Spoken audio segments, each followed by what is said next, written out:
The Pit and the Pendulum, written by Edgar Allan Poe.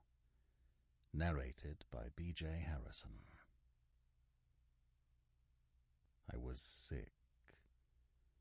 sick unto death with that long agony, and when they had length unbound me, and I was permitted to sit, I felt that my senses were leaving me. The sentence, the dread sentence of death, was the last of distinct accentuation which reached my ears.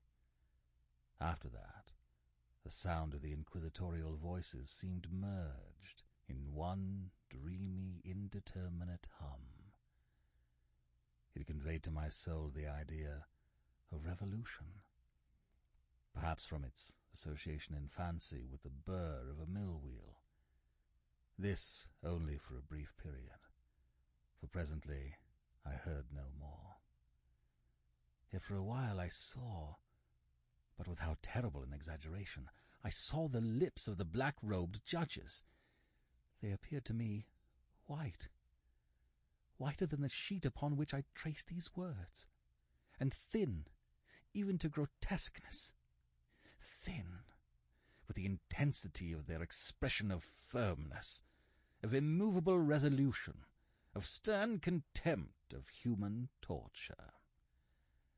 I saw that the decrees of what to me was fate were still issuing from those lips. I saw them writhe with a deadly locution.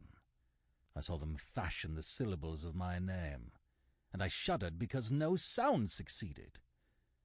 I saw, too, for a few moments of delirious horror, the soft and nearly imperceptible waving of the sable draperies which enwrapped the walls of the apartment. And then my vision fell upon the 7 tall candles upon the table. At first they wore the aspect of charity, and seemed white and tender angels who would save me.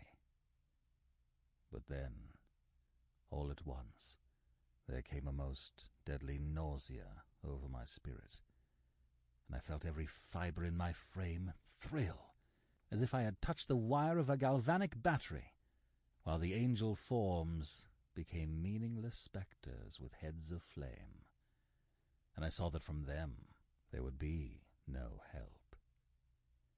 And then there stole into my fancy, like a rich musical note, the thought of what sweet rest there must be in the grave.